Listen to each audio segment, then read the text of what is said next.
that. You too. and fresh local strawberries. Oh my gosh, what a nice lunch you're eating. Yeah, Those are those look like it has a can- market on Wednesdays for its for the students and whatnot. So it's great. Stacey, you look fantastic right now. Turn around and look at I us. feel more like it's more like looks like me. This is what my hair used to look like before cancer. Mm-hmm. Oh my God, it looks fantastic. Thank you. Does. So windblown. It's so windy here today. So I've been like fighting it, but it's also been like wig worry. I hope it doesn't blow off. No, it looks wig worry. Hey, Melissa. Hey guys. No, it looks great, Stacey. Oh, I was just saying how cold it is here. Yes. I'm afraid I got it from a competitor. It's okay. I'm okay with that. As long as you're happy with it. I am. Which brand is it? It's TLC. Oh, okay. Very good. Yep. Very good. Well, it looks fantastic on you. Thank you. Yes, it does. I appreciate it. So how's newlywed life for you? Oh, I know she's not talking to me. it's doing well, thank you. Good. I'm still getting adjusted to it, but it's doing quite fine. Good. So he's in Lisa the says shower. hi, but she's too busy to chat with us today. So how was your trip to wherever you went to go play with fun stuff? It looked like you were having a blast. Oh my God, I'm so tired. It was very good. It was very informative. I learned Good. lots of good stuff, as did Lisa. Good. The weather was not nice to us yesterday. So. Where were you? We were in Fort Lauderdale, Florida. That's what I thought. Oh, nice. I'm jealous. Well, you could be jealous because we got one day on the beach. And we were jet lagged, so we were tired and grouchy and hungry, and then we were in a conference all day, and then it rained. So, and then I came home. So there's not a whole lot to be jealous about, but it was good. It was very informative, and I was very happy to go. Good. I could tell you a lot about that wig there, my friend. A lot. So I can't stop yawning. I'm so tired. So how's everyone else doing? What's new in the world? I haven't been keeping up with any news. What's the news in the cancer community right now? Well, for me, I am actually they are not going to have. I'm not going to have surgery, and I'm not going to have radiation. Wow. So, yeah, That's at a least lot. for now. Let's talk about that. So no surgery because they don't want to risk. She feel that I responded so well to the treatment that I don't need to have radiation or surgery right now. She feels like, which is kind of weird, that the tumor that's currently there will just, it's all for dead tissue that's going to like go away. So, we'll see. But Right. she put me on that weird. I have that going up this week. I think tomorrow. Yeah, she put me on that and Amoromicin. That poly blah blah blah. I can't pronounce. I'm waiting to get approval from my insurance, so they should cover it. It's supposed to be, but they have to double check, and I have to special order it. Oh, that's nice. Yeah. You're such a special gal. Yeah. How are you feeling about that? Are you feeling like, oh my gosh, this is great news, I'm, in this different phase, or are you more like, crap? All of the above. I'm cautiously optimistic, but still I have, suspicions and anxiety that I like. I don't know if I feel comfortable with this, Yeah, naturally. Yeah. So I don't know. It's a little weird. So I'm hoping that it's going to work. Mm-hmm. I'm hoping that I don't have to go for those two options, but I don't know. Uh-huh. I did have a bone scan because I'm that's having right. extreme pain in my ankles, and my ankles are swelling up like baseballs. And the bone scan came back and said I have severe degenerative tissue order in, it was severe degenerative disease in my in my ankles, but it looks like it's probably osteoarthritis rather than anything, which is what I thought. Right, But right. you know, I'm still not comfortable with the fact that I have all this intense swelling and pain. It's like, do I manage it with drugs as I'm doing now? Do I go any further and have it evaluated by my foot and ankle surgeon, or do I just, you know, chalk it up to just deal with it? I mean, and that the just deal with it part does not make me comfortable. I'm And going to tell you to not just deal with it. Yeah, and the thing also too, the bone scan said, quote, activity in the kidneys and bladder, which I don't know what that means. Sheila. So I'm concerned. It's like, okay, and that didn't come out in the PET scan. So does that mean that I've got something brewing in my kidneys and my bladder that I should be concerned about, or what? You know, and is that attributing to why I have ankle swelling? Right. So. But you know you got to stay on top of it. Yes. Right, because that's the only way to get ahead of the game is to stay Yeah. on top of it. I really don't believe in chalking it up to, oh, I'm sore, it's just got to be nothing. I think we pay our doctors for a reason, and that reason is for them to evaluate us. Right. So hence my like. Look who just joined us, Miss Sheila, Miss Swagmeister right there, and Brandy. Well, Hi. I'll be right back. go ahead. I'm so glad to see you both here. How are you? Hi. So Sheila, let's start with you. How you feeling, honey? I haven't heard from you in so long. I know. I feel great. How are you? I love your hair. You letting it grow out? Yeah, it's crazy today. I didn't do it. This is crazy girl day. Yeah, I'm doing great. Did you see your beautiful Guardian Diva picture the other day? No. Oh my girl, you gotta go check it. It's your pledge. Where? I'll link it up. So tell me how you're feeling. What's been new? I've been doing great. Just been I'll be going to the National Breast Cancer Coalition Summit next week to meet with congressional leaders. Tell us about that. Well, girl, I don't know how. I think I got the email. I can't remember how I found out about it. It might have been Living Beyond Breast Cancer. Yeah. And the registration is $500, and then you they want you to raise. They want you to at least raise $500, and I raised $1,000. And what it is, they're trying to go and meet with our congressional leaders. Yeah. Is to end breast cancer by 2020. Yeah, I love that organization. Right, so it's in D.C., and I leave out on next Saturday. And on Tuesday, I'll meet with my congressional leaders, which is Missouri. They take you through training, and they have someone there that's helping you, ask the right questions and what questions to ask. So this is in D.C.? Yeah. So Sorry, I'm coming late. Okay, hold on a second. Sheila, I put the link over in the side there to your picture. Check it out when you get a chance. If you don't look at that, I'll email you. Does everyone know Sheila down below in the panel there?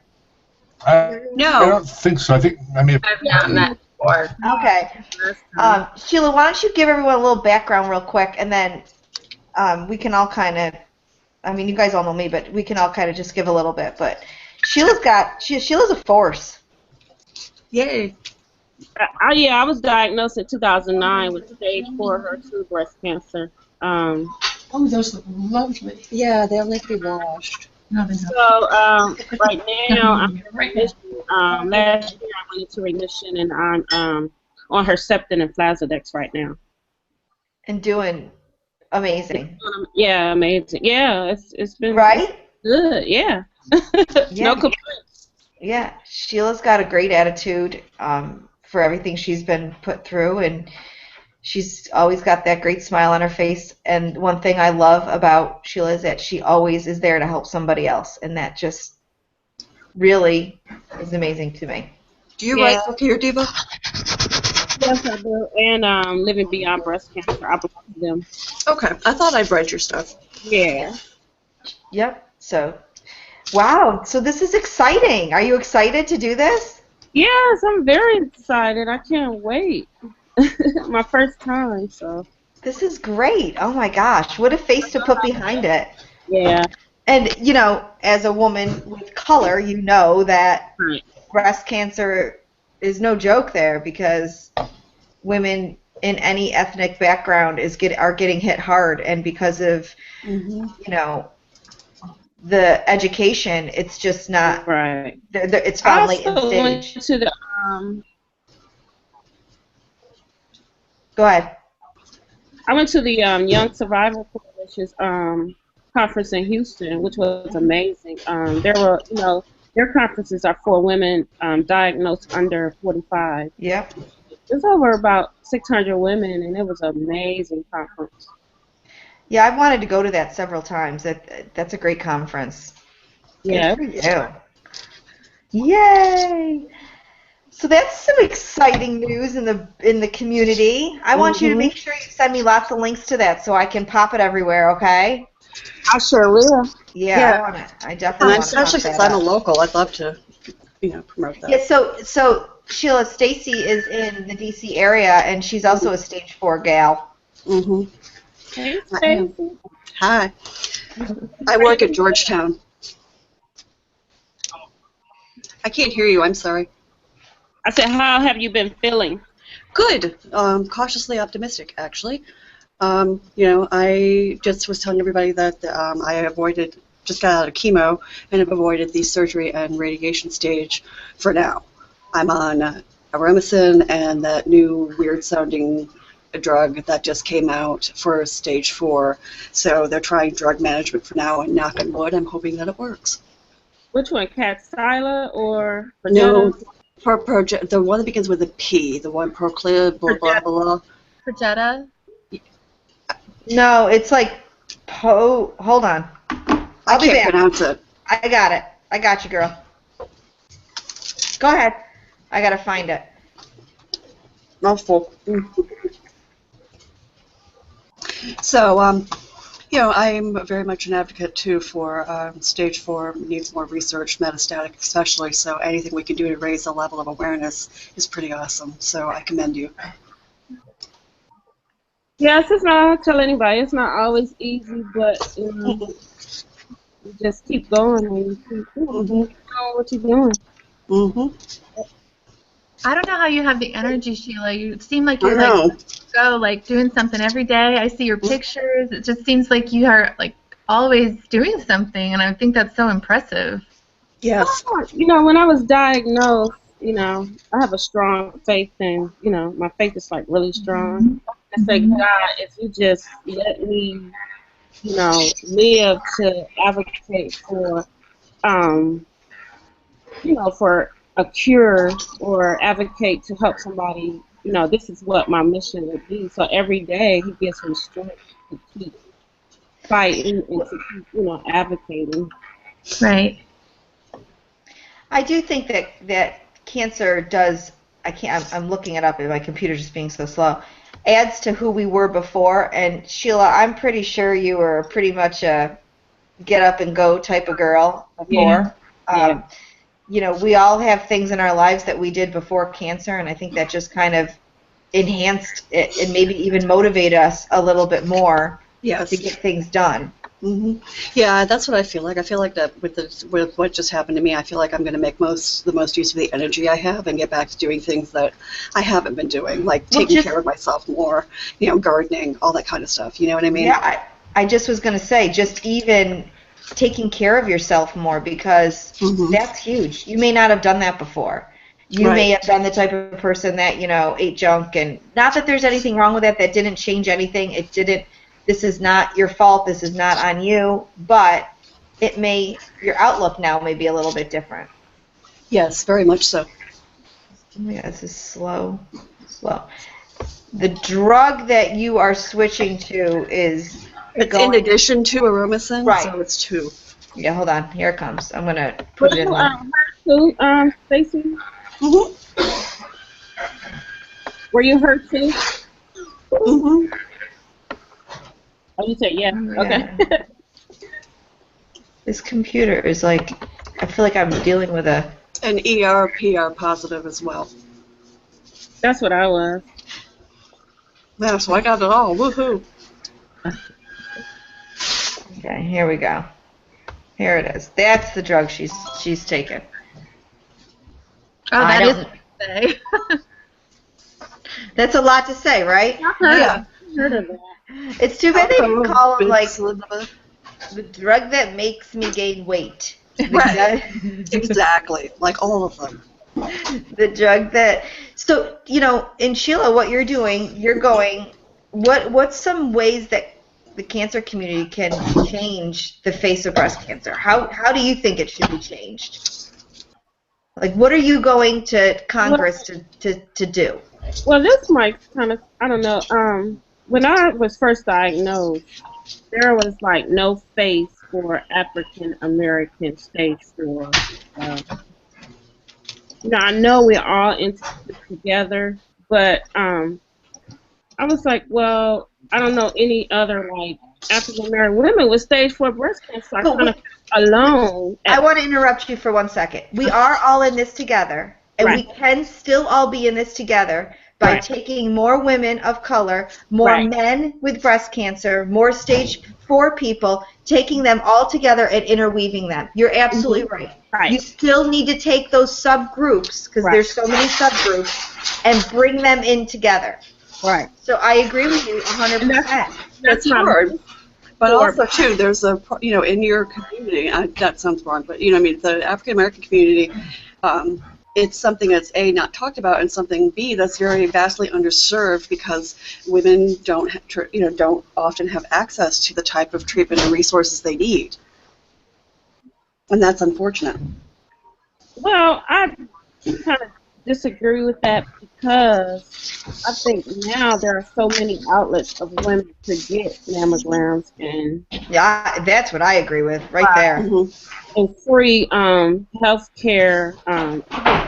Church, we're opening up a health care or like the remote area for medical thing. They came and they did free mammograms. So I do agree with you that, we were raised where we don't talk about our health, and which now I don't, and that's just our culture, it is what it is. But I just want to break that barrier that just needs to be talked about. Because our mortality rate, is harder, and, so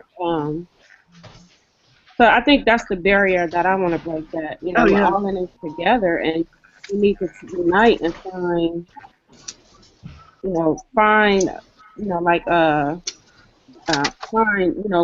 on. You stage 4 girls are taking over the chat, man. We're gonna have to all leave you out of this. No, I'll keep all sorts of stage 4 girls on the bottom row there. Well,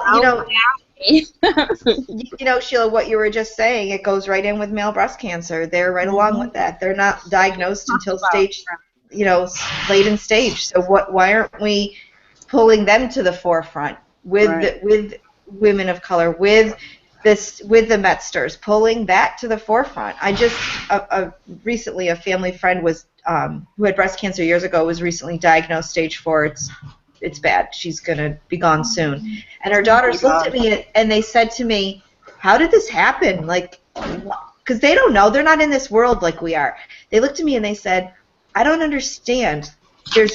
We give money to organizations. I don't understand. And I looked at them with a straight face and I said, this is going to sound horrible because your mother's in that chair dying, but your mother's unfixable to the world. She is unfixable. Early detection and telling people to go get a mammogram is something that can be fixed. So that's a quick fix. It's like putting a Band-Aid on a cut. That's fixed. Okay, let's move on to the next. And they couldn't believe that that was what I was saying. They were shocked. They were absolutely shocked. But that's the truth. Yeah. Did you see the new guidelines for mammograms? My husband just said to me, I contemplate it. And he's like, did you see the new guidelines for mammograms? I was like, They're not really guidelines. They kind of wussed out. Yeah. Yeah, exactly. They were very ambiguous in a lot of respects. Well, it was the same thing they released in 2009. Right. Yeah. They just all they did was add the facts on why they said you don't really need one under 50. And even the facts they presented were confusing because people kept emailing me because it said, like, per 1,000 screenings, there would be 1,500 false positives. And people were like, how can you have 1,500 false positives out of 1,000? So I researched it, and I was, like, trying to explain to everybody it's 1,000 women, so one woman will have more than one false positive over her lifetime. But a lot of people were confused by it. Well, I think that, and they're just stupid if they think that women under 40 and 50 are getting breast cancer. I mean, what are they, a bunch of idiots? Sometimes, yes. Well, to be fair, they did say that anybody who presented with an issue should get a diagnostic mammogram, and the recommendations were solely for screening mammograms only. I didn't read the article, so I can't. I'm only going on what. Oh, there's Bob. I wondered where he went. Well, you know, there's a lot of confusion among people who haven't been through breast cancer on a screening mammogram versus a diagnostic mammogram, and people don't realize that they're two different things. Yeah, and you know what else they don't realize? That the reality of a mammogram is to what? Find it. Cure it. Yeah, essentially.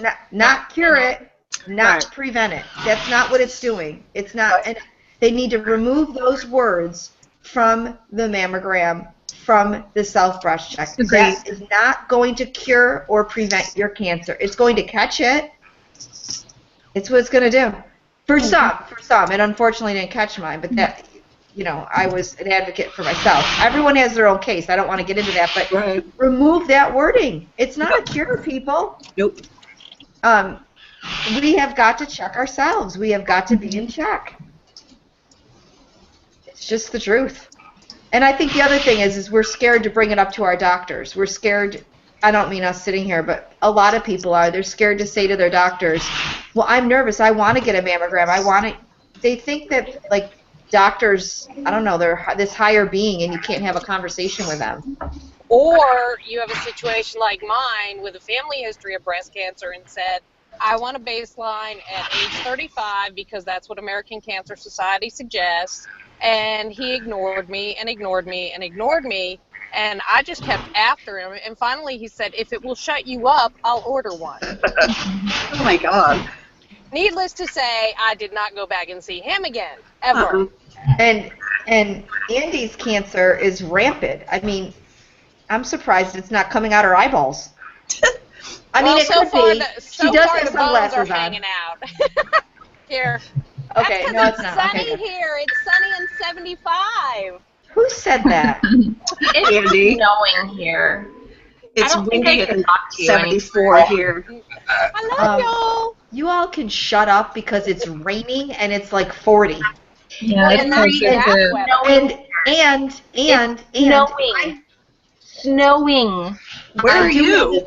I do have the Chicago. potential of snow.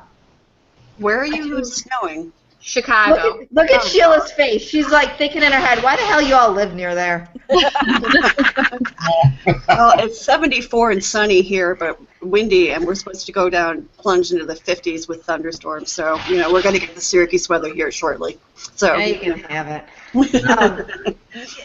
Everything we're talking about, though, it really, if we actually really changed all that, it would do something, I think, to these communities that we want to help. The male breast cancer, the women of color, the metastatic community. I think it would actually change. I really do. First of all, those with stage 4 wouldn't look at a mammogram that says, get your mammogram today to prevent breast cancer. They get offended by that. I get offended by it, so I know they do. So now remove that lingo and you're pulling them in, right? Right. Yeah. And how are we going to help? I mean, we got to figure out a way to help. I put a post up today about we all are a lot of talk, but where's the action behind it? We can do whatever we want. We can say whatever we want. We can have our little group meetings and all of this business, but doing what Sheila's going to do, which I didn't even know you were going to do it, but it works perfectly with what I have to say, and actually following it through with action, going to Congress, backing research, like not just saying 108 women die of breast cancer. We know that. We do. It's disgustingly true. People do not care about numbers. I'm sorry, the world doesn't care. They don't care. What they want to know is Herceptin is making a change in cancer, and it made a change because of the research that backed it.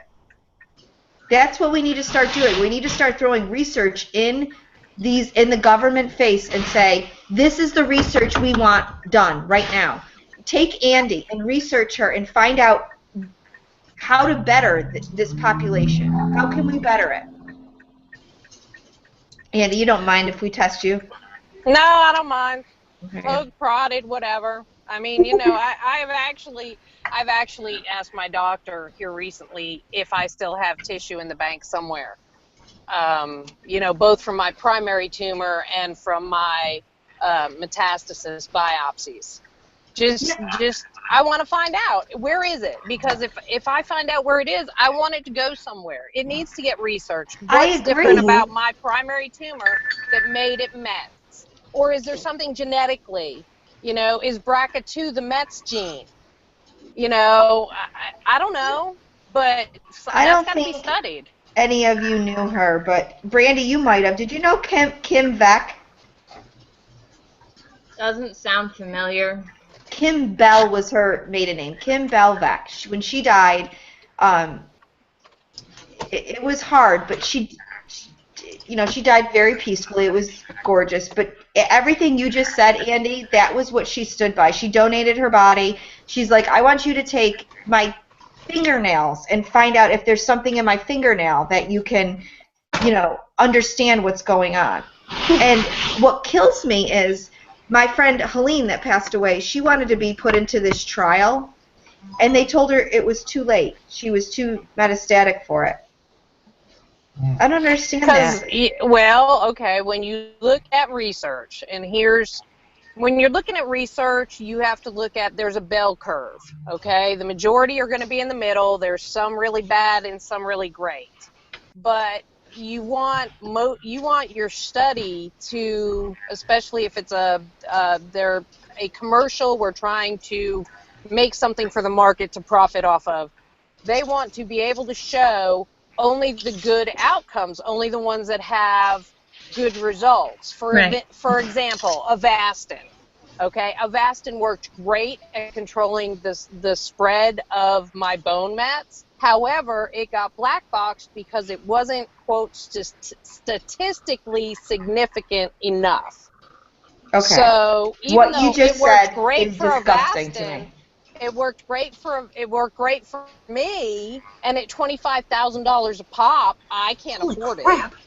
And that's every 3 weeks. That's every 3 weeks, okay? That's 17 treatments a year. Are you effing kidding me? That's you ridiculous. can say fuck.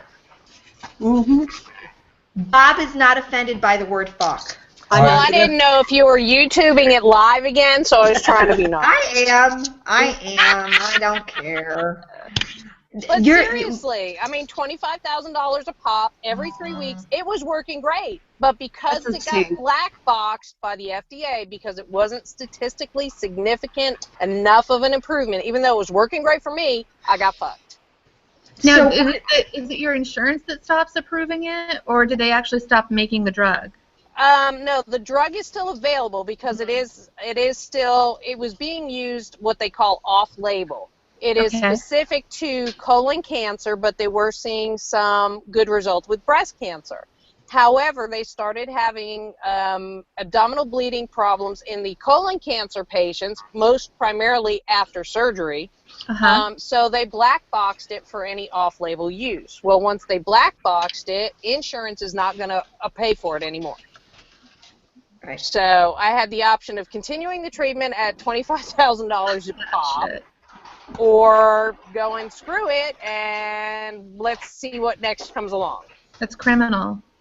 It is criminal. It is criminal, Melissa. So I think I might have told you about her here. I'm not sure, but my friend in Israel, she's triple neg, and there's this drug. How's she doing? She's hanging in there. I mean, she sits in her hammock and soaks in the sun, but that's all she's doing right now. So there's this drug that works for ovarian cancer stage 4 people, right? And It's being tested here in the States at Dana-Farber. So she lives in Israel, and she wanted to get in on this trial. Okay, Right. She couldn't get in on it in Israel for X, Y, and Z. They have different laws than us. She couldn't get in. So I here got through many sources. We found the drug. Yes. Oh, hold on. Oh no. We found the drug source. We called the company. She needed to get it. She needed to get a letter from her doctor saying, yes, this is the drug we want her to try. Now, granted, is this going to make her live a year? Absolutely not. Is it going to make her live another 2-3 months? Yeah, it could potentially. She's got 2 small kids. So if you want to Anytime you can get is good time. Thank you. If you want to live, you turn over every stone. So finally, we get her doctor, we fax over all the information, and then they say to her, sorry, I just don't, I think it's not going to help you at this point. The drug was $99,000. Excuse me as I choke on my lunch.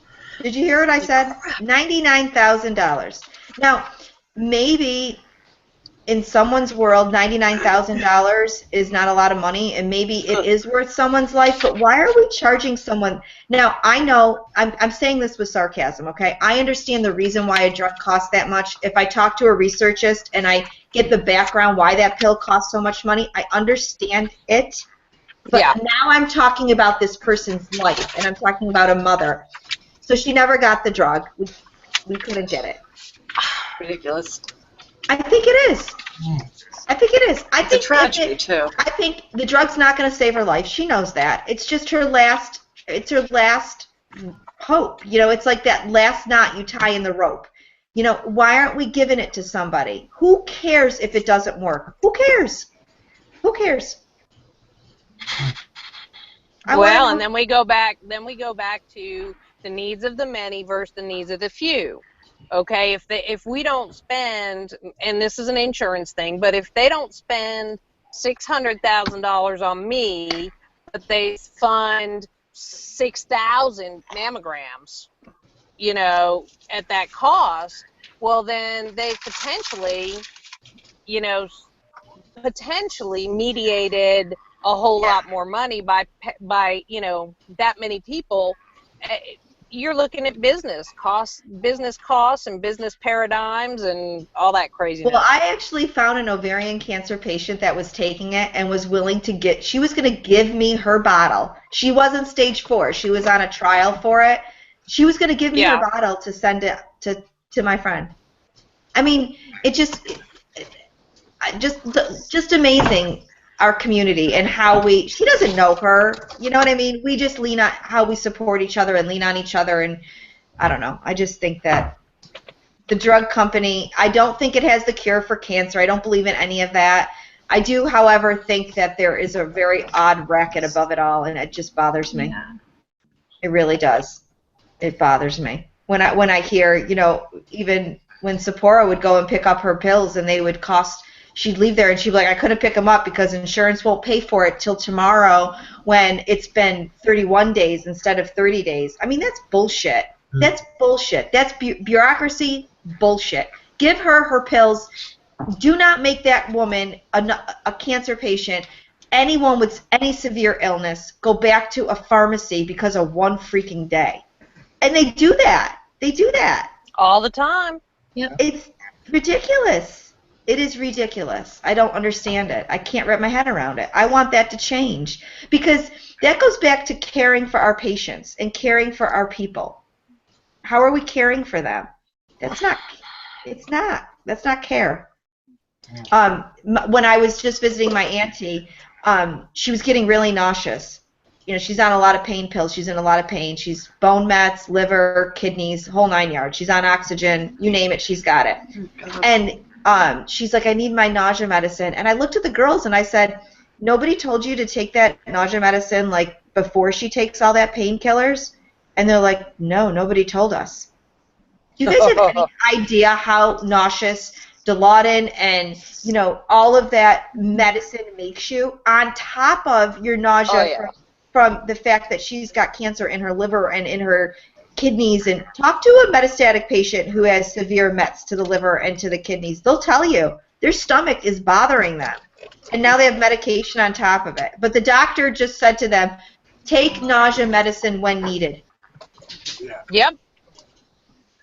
They thanked me when I left there, and I said, no, you give her that nausea medicine in conjunction with that pain pills. They never told her to take stool softeners. Oh my God. Yeah.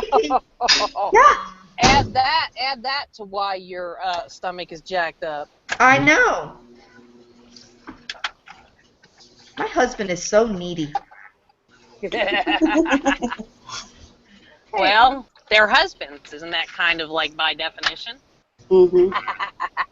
It really is. Mine is driving me. Cannot hear that comment. Don't you agree, Bob? Aren't husbands needy? Husbands are needy. Bob just got married, if anyone on the panel doesn't know. Congrats. There you go. There's the ring. Yeah. Yay! We're very excited. Hey, where's for our Bob. pizza? Yeah, where's our pizza? I know. I got to get on Tony. He's the cook. Okay, get on Tony. Thank you again. Oh, you're welcome. We just want the pizza. And I need addresses. Email me. I need your addresses. Thank you. Just say thank you right now. You don't need to do that. No, you don't. Unless you're going to FedEx us a pizza, and then we might take that. Thank you. Oh, golly. So what else is going on? Are you knitting over there, Miss Brandy? I am. Brandy's knitting. I'm on my way to the gun club. Oh, There Bob was is some too. standards. Look, Of course you Bob's are. knitting too. That's Good all. work. If I don't keep Stacy's at work. my mind off things, I really am just a mess. What's on your mind, Bob? Oh, just everything. I'm just depressing from the whole wedding thing, you know? Okay, did we all see, and how much this pisses me off, is that woman, that Australian woman who claimed to have cancer and was cured by like wheatgrass and coffee, and it turns out, oh gosh, I lied. You know, Wait, irritate me. Wait, I've been off the grid for a couple of days. Tell me what you just said. Yeah, really. Yeah, that chick who in Australia who claimed she was cured her cancer and had started that whole pantry movement thing and wrote a book. Turns out, oh gosh, golly, gee, she lied about cancer. So a woman said she had cancer. Or brain Yeah. cancer. Yeah. Brain and meds. She was a health blogger. Yep. And she had the book called The Whole Pantry God. or something, and wrote a book and profited off the book and did all this stuff. And then now finally she admits, oh, sorry, gosh, I lied. Wow. It's on my Facebook page. Yeah. Andy, Yeah, send Marie. that to me. I can't see your Facebook.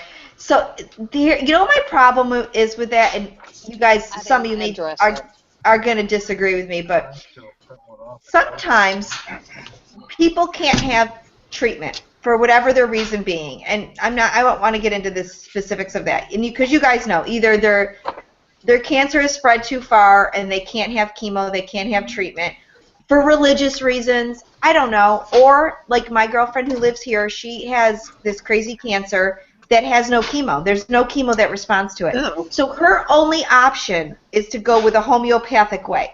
Now, Right. whether or not that really works, I don't freaking know. I have no idea. But does it hurt? Absolutely not. It does not hurt her to go get acupuncture, to go, take turmeric up her butt. I don't know where she's putting it. to juice 10 pounds of carrots. None of that hurts her. What it does is makes her feel like she is actually doing something. Yeah. Right, well, that's what my point was. But what that person just did, what she did, is got all those people who believe in all those homeopathic ways to be bullshit. She got them to say, see, I told you, all those people who, believe in all those ways, they're full of crap. They don't, that bothers me. Well, on the flip side, it bothers me more that people place, that there are those people out there who looked at her and said, she got cured by wheatgrass, so I'm going to try that too. Right. And all of a sudden, this person says, oh, whoops, I lied. So that person now that said, I'm going to try the wheatgrass cure, all of a sudden has false hope. And that sucks. Exactly. Anne Marie's totally right. I mean, those things don't hurt. None of those changes in your life for the positive hurt. Right. Nothing that makes you healthier as a person potentially hurt. But none of those things are scientifically found to be a cure. And what's wrong is that these people promote it as a cure, and they say these things cured them when I can't say whether or not it did, but we can't.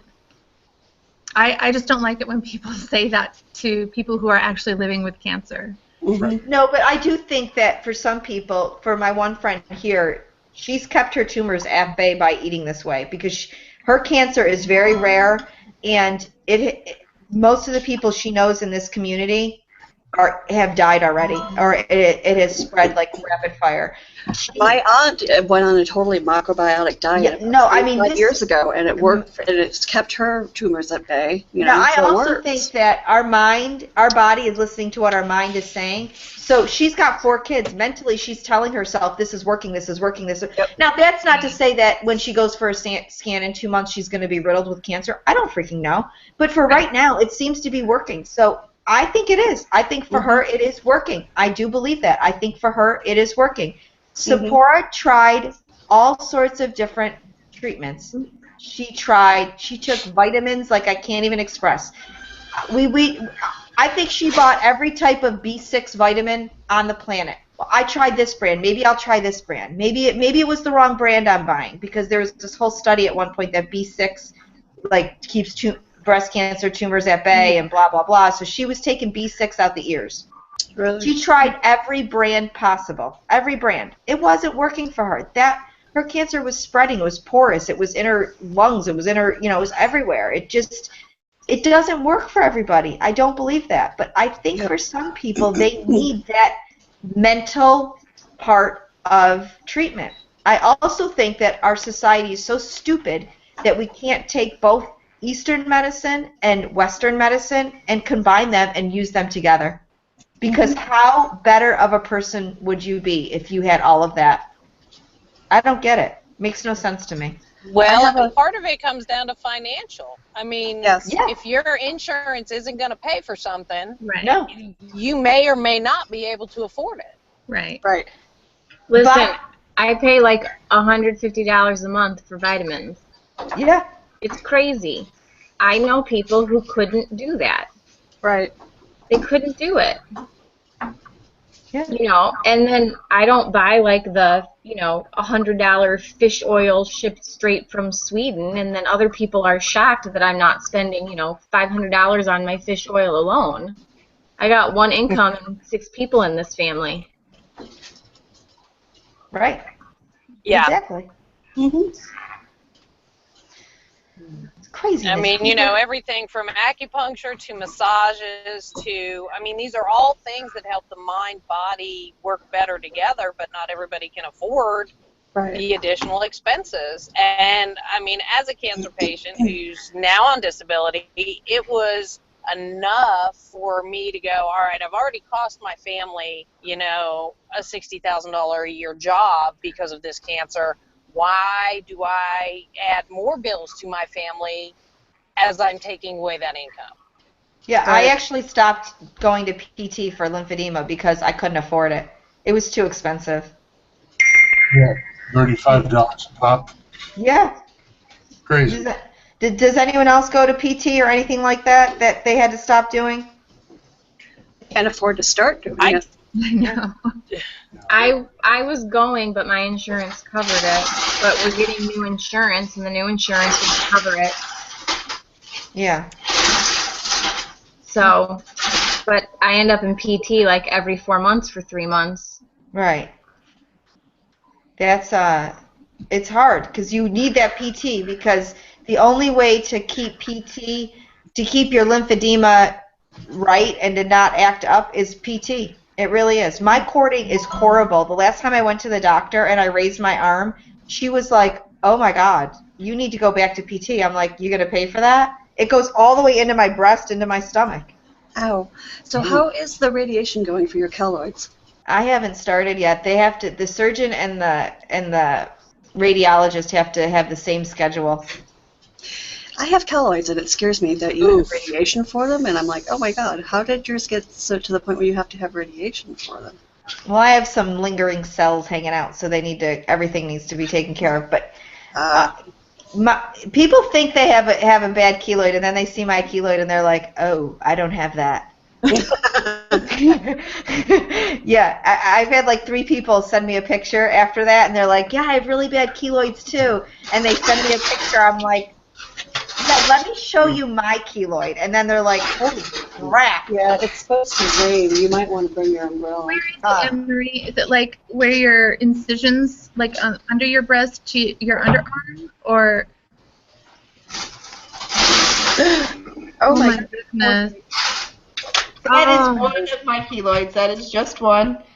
That's the first one they're going to cut out. Wow, wow, wow. That's where my burn was. Oh, from over the stove. Yeah, and they go all the way to the middle. They're everywhere. Wow. Oh my God, you poor thing. That's actually, awful. I don't even have to pull my pants down. You can see the keloid straight through my pants. Now, is that genetic? Like, are people more to developing keloids? Women of the Mediterranean and women of African American descent are more prone to keloids than anybody else.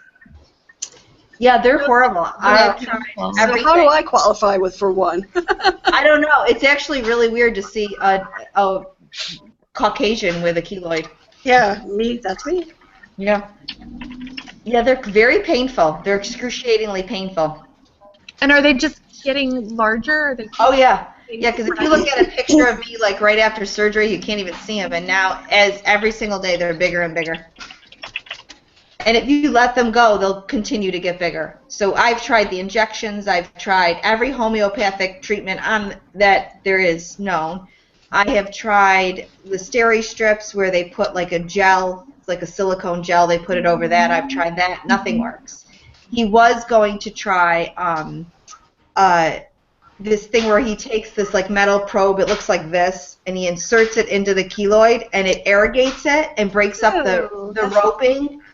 It's really worked. It's worked. I've done some research on it. It really does work, but he said if he did it to me, he would have to do it about 100 times in about an inch area just to get it to where normal people do it about 7 times. But where it is on my stomach, some of it looks a little it almost looked infected. So he took a sample of it from my stomach and from my belly button and from my arm, and there's some leftover precancerous cells, so it has to come out. And because I refused chemo, they look at me as I'm a high-risk case, so they have to take extreme measures.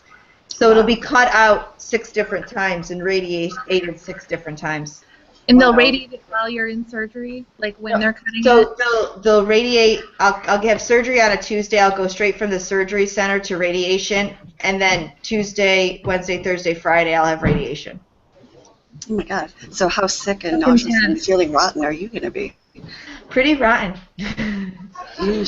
Yeah. It's all good. It'll be fine. It'll totally be fine.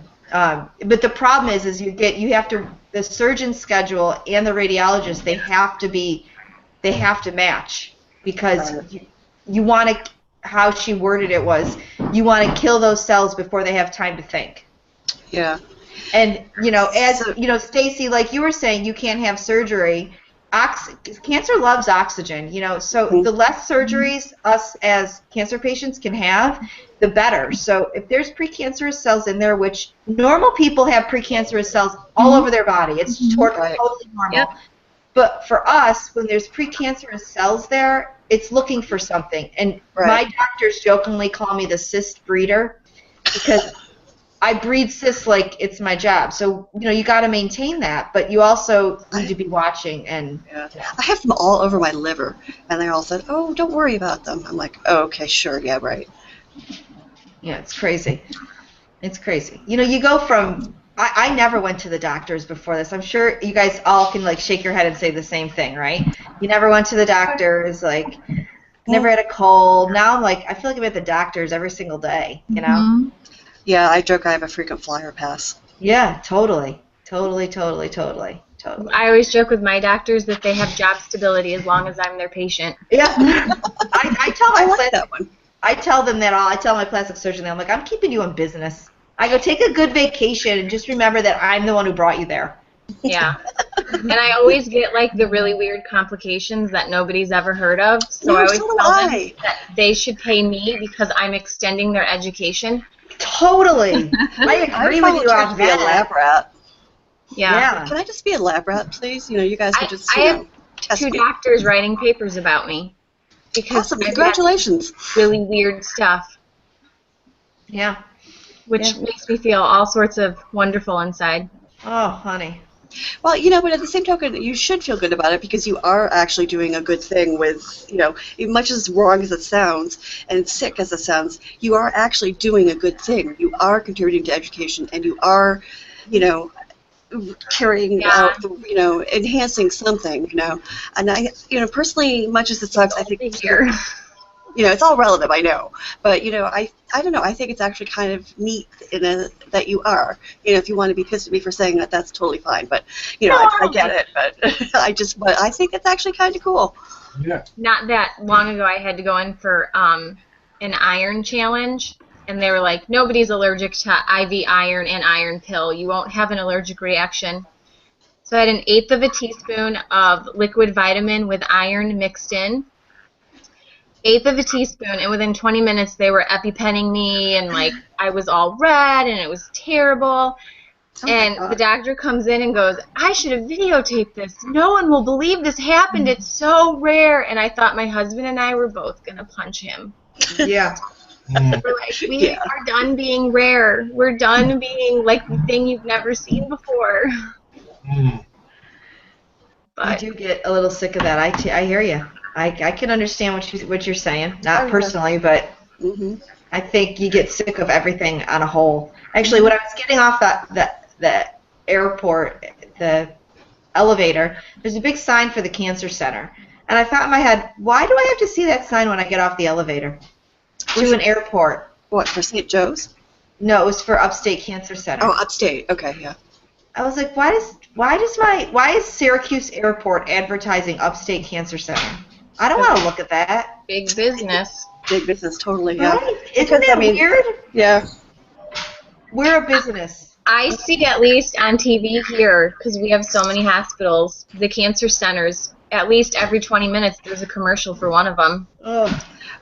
What I see all the time is the Cancer Center of America ads, and I'm just kind of like, go away. Has anyone ever gone there? No, but they invited me to a luncheon, and then I said some not nice things about them, so they never invited me to another one.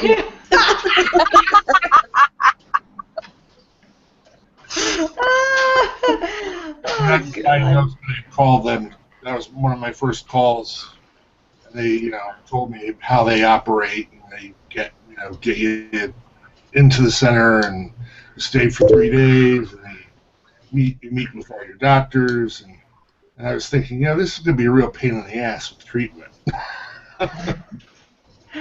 Yeah. All travel and feeling like crap. So I said, I'll just go 7 minutes away to my cancer center. Yeah, I've never heard I don't know anybody that went there. Nobody. Just the people in the commercials. The thing that we get here all the time that drives me absolutely freaking nuts is any drug that's out there or any treatment that's out there, there's somebody who's going to sue about it. So you get the Xarelto Claims Center. Call now if you've been injured by Xarelto. Oh, yes. Call now if you've been injured by this. Call now if you've been injured by that. It's just like, holy crap. I mean, if whatever drug or treatment item out there, and the funny thing is, I'm on Xarelto. I'm on the I've used that cold pack thing that they're suing about, and all the shit that they're suing about, I've used, and I'm like, man, I could profit. I should be suing about all of this. Yeah, except the class action suits are going to take 20 years. Right, and you end up with $1.48. Sometimes when those commercials come on, my kids are always like, Mom, are you on that? Mom, did you ever take that? Yeah. I'm like, no, you wackos. Wackos. Well, next week, are we going to chit-chat some more? So wait, Of course. Sheila, when do you leave, Sheila? I leave next Friday. Okay, well, then the next chat after that, we want to hear that you raised some hell up in Congress. Yeah, you go, girl. Oh, yeah. Yeah. What do you... Wait, say it again, honey. I didn't hear you. Have you heard anything from C2C? The Meta? Yes. Oh, yeah. I tweet every day. Yeah, I know. I be seeing it. How are they doing? They're doing great. They're doing really, really great.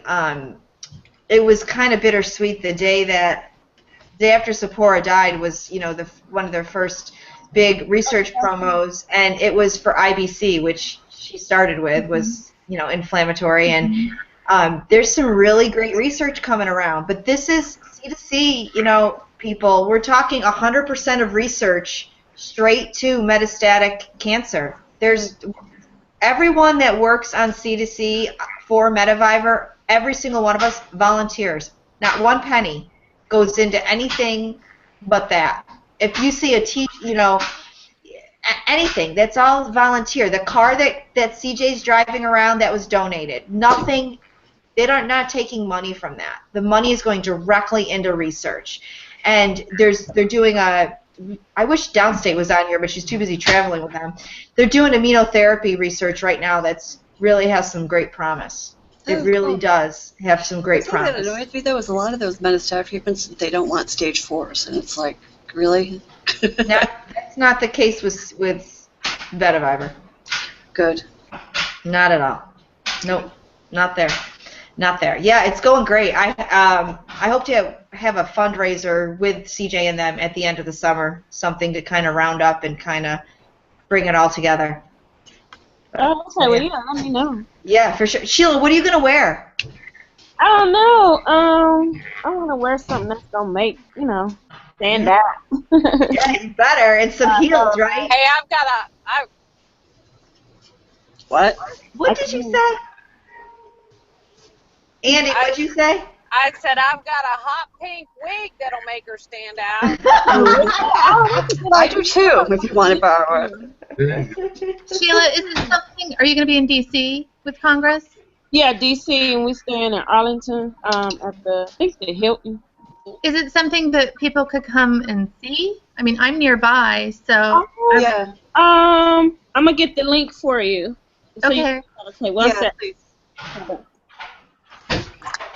Where do you live? Hey, Sheila, will you get it to Anne Marie, and Anne Marie, will you post it on your page so we can all support it? Yeah. Please. Yeah, absolutely. I live in the St. Louis area. Oh, okay. Yeah. And mention to Congress that men get breast cancer too. Yeah.